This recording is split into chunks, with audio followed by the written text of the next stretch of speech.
Hello' বন্ধুসকল, আজিকালি আমি দেখা পাইছোঁ প্ৰায়ে ট্ৰেইনৰ দুৰ্ঘটনাবিলাক হ'ব ধৰিছে। গতিকে আমি ট্ৰেইন টিকেটৰ লগতে যেতিয়া ট্ৰেইন টিকেট বুক কৰোঁ তেতিয়া এটা ইঞ্চুৰেঞ্চ কৰাৰ অপশ্যন পাম। 1 টকামানতে আমি 10 লাখমান টকাৰ এটা ইঞ্চুৰেঞ্চ কৰিব পাৰোঁ। যদি ট্ৰেইনৰ দুৰ্ঘটনাগ্ৰস্ত হৈ মানুহজনৰ ডেথ হয় তেতিয়া 10 লাখমান টকা পায়, আকৌ ইনজুৰৰ হয় তেতিয়া সেই হিচাপত কিবা এটা পইচা পায়। ঠিক তেনেকৈ সেইটো ইঞ্চুৰেঞ্চ যদি আপুনি লয়, অপশ্যনটো দিয়ে আৰু তাত যদি আপুনি নমিনিটো এড কৰিব বিচাৰিছে তেতিয়াহ'লে কেনেকৈ কৰিব পাৰে যদি আপুনি জানিব বিচাৰিছে চাই থাকক এই ভিডিঅ'টো শেষলৈ। আমি এই টপিকটোৰ ওপৰতে কথা পাতিবলৈ গৈ আছোঁ। নমস্কাৰ বন্ধুসকল, মই প্ৰণৱ পাৰে স্বাগতম জনাইছোঁ মোৰ ইউটিউব চেনেল ডিজি ৱৰ্ক অসমলৈ। বন্ধুসকল, প্ৰথমতে আমি IRCTC যিটো মোবাইল এপ আছে তাতে গুচি যাম আৰু আগৰ প্ৰচেছখিনি ষ্টেপ বাই ষ্টেপ দেখুৱাম। আমি এতিয়া আমাৰ মোবাইলত গুচি যাম আৰু IRCTC কানেক্ট যিটো মোবাইল এপ আছে সেইটো অ'পেন কৰি ল'ম। যেতিয়া অ'পেন হ'ব IRCTC ৰেল কানেক্ট এপটো এনেকুৱা ধৰণৰ এটা পেজ পাব। ইয়াত প্ৰথমতে আমি লগইন কৰি ল'ম। লগইন বুটাম এটা দেখা পাম একদম ওপৰত। সেই লগইন বুটামটোৰ ওপৰত ক্লিক কৰি আমাৰ ইউজাৰ আইডি, পাছৱৰ্ড বা এমপিন বা ফিংগাৰপ্ৰিণ্টৰ মাধ্যমত আমি IRCTC ৰেল কানেক্ট এপটোত লগইন হৈ যাম আমাৰ একাউণ্টত। লগইন হোৱাৰ পাছত এই পেজটোতে আমি এনেকৈ দেখা পাম। তাৰ পাছত ট্ৰেইনৰ ওপৰত ক্লিক কৰিম, কাৰণ আমি ট্ৰেইন টিকেট বুক কৰিছিলোঁ, তাতে ইঞ্চুৰেঞ্চ আছিলে আৰু সেই ইঞ্চুৰেঞ্চ পলিচিত আমাৰ নমিনি আপডেট কৰিব লাগে। সেইকাৰণে ট্ৰেইনৰ ওপৰত ক্লিক কৰি দিম। ট্ৰেইনৰ ওপৰত ক্লিক কৰি দিয়াৰ লগে লগে এই পেজটোত আহিম। ইয়াত আপুনি 2 নম্বৰ অপশ্যন পাব মাই বুকিংছ, সেই অপশ্যনটোৰ ওপৰত ক্লিক কৰি দিম। মাই বুকিংছৰ ওপৰত ক্লিক কৰি দিয়াৰ লগে লগে আমাৰ যিকেইটা আপকামিং টিকেট আছে, যিকেইটা আপকামিং টিকেট আমি বুক কৰি ৰাখিছোঁ সেইকেইটা ইয়াত এনেকৈ দেখুওৱা হৈছে। ধৰি লোৱা হওক একেবাৰে লাষ্টৰ টিকেটটোত আমি নমিনেশ্যন আপডেট কৰিব লাগে, সেইকাৰণে আমি সেই টিকেটটোৰ ওপৰতে ক্লিক কৰি দিম।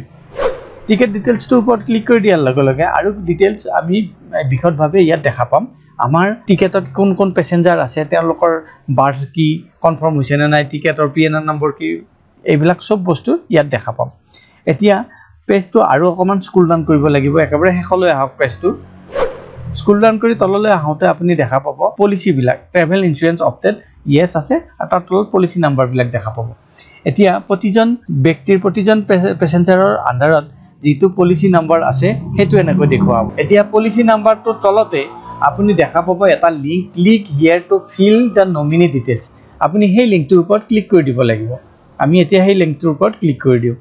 সেই লিংকটোৰ ওপৰত ক্লিক কৰি দিয়াৰ লগে লগে ইউনাইটেড ইঞ্চুৰেঞ্চ কোম্পানী লিমিটেডৰ এটা পেজ খোল খাই যাব, য'ত নেকি update nominee IRCTC PA policy, মতলব IRCTC পেচেঞ্জাৰ পলিচিৰ এটা নমিনেশ্যন আপডেট কৰা পেজটো খুলি যাব। এইটো ইউনাইটেড ইঞ্চুৰেঞ্চ কোম্পানীয়ে পলিচি কৰে, সেইকাৰণে তেওঁলোকৰ পেজটো দেখুওৱা হৈছে।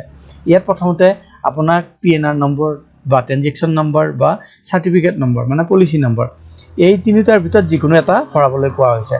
আপুনি ইয়াত PNR নম্বৰটোকে লিখি দিয়ক। তাৰপাছত মোবাইল নম্বৰ এটা লিখিব কোৱা হৈছে। মোবাইল নম্বৰ সেইটো লিখিব লাগিব যিটো আপোনাৰ IRCTC একাউণ্টৰ লগত লিংক আছে। গতিকে আপুনি সেই মোবাইল নম্বৰটো ইয়াত লিখিব আৰু এই কেপচা কোডটো ইয়াত ভৰাই কণ্টিনিউ কৰিব লাগিব। এতিয়া আমি এইখিনি ভৰাই কণ্টিনিউ কৰি দিওঁ। কণ্টিনিউ কৰাৰ লগে লগে আপোনাৰ টিকেটত যিকেইজন পেচেঞ্জাৰ আছিল তেওঁলোকৰ নাম দেখা পাব আৰু প্ৰতিজন পেচেঞ্জাৰৰ তলতে আপোনাৰ পলিচি নাম্বাৰটো আৰু প্লাছ এড নমিনিৰ এটা লিংক পাব। সেই এড নমিনিৰ লিংকটোৰ ওপৰত ক্লিক কৰিয়ে আপুনি পলিচিৰ লগত আপোনাৰ নমিনিজনৰ নাম ভৰাব লাগিব।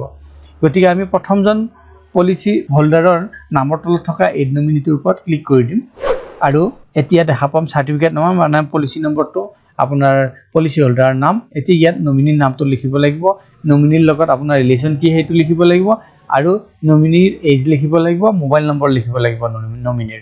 সেইখিনি লিখি ছেভ বুটামটোৰ ওপৰত ক্লিক কৰি দিব লাগিব। ছেভ বুটামটোৰ ওপৰত ক্লিক কৰি দিয়াৰ লগে লগে আপুনি দেখা পাব আপোনাৰ প্ৰথমজন পেচেঞ্জাৰৰ লগত নমিনিৰ ছেভ হৈ গৈছে, তেওঁৰ নামো আহিছে, এজ আৰু ৰিলেশ্যনশ্বিপ আহিছে। এতিয়া ঠিক তেনেকৈ দ্বিতীয় তৃতীয় যিকেইজন পেচেঞ্জাৰ আছে তেওঁলোকৰ তলত থকা এড নমিনি বুটামটোৰ ওপৰত ক্লিক কৰি আপুনি নমিনেশ্যন প্ৰত্যেকজনৰ নমিনিৰ নাম ভৰাই লওক। তাৰ পাছত পেজটোৰ তললৈ আহিব। তললৈ আহোঁতে আপুনি দেখা পাব আপডেট নমিনিৰ এটা অপশ্যন। সেই আপডেট নমিনিৰ অপশ্যনটোৰ ওপৰত আপুনি ক্লিক কৰি দিয়ক। যেতিয়া ক্লিক কৰিব এটা পপ আপ মেছেজ ইয়াত দেখুওৱা হ'ব, once nominee updated can not be modified letter.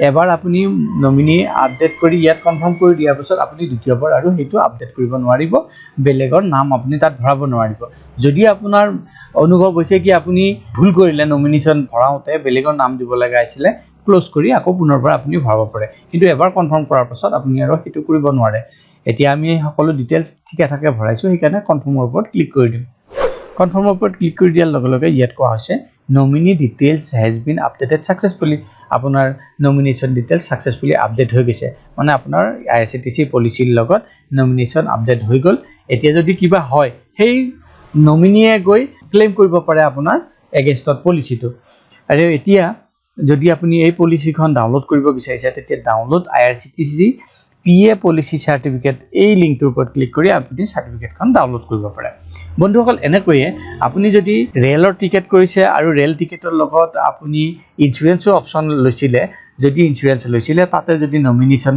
Update কৰিব বিচাৰিছে নমিনিৰ নাম এড কৰিব বিচাৰিছে এই প্ৰচেছটোৰ মাধ্যমত সহজতে কৰিব পাৰে আশা কৰিছো এই ভিডিঅটো আপোনালোকৰ পছন্দ হৈছে কেনেকৈ আপুনি আপোনাৰ ট্ৰেইন টিকেটৰ লগত থকা ইনস্যুৰেন্সৰ নমিনি আপডেটন কৰিব পাৰে তাৰ বিষয়ে জানিব পাৰিলে যদি এই ভিডিঅটো পছন্দ হৈছে ভিডিঅটো কৰক লাইক আৰু চেনেলটো সাবস্ক্ৰাইব কৰিবলৈ নাপাহৰিব পুনৰ লগ পাম আন এটা ভিডিঅত তেতিয়ালৈ বন্ধুসকল নমস্কাৰ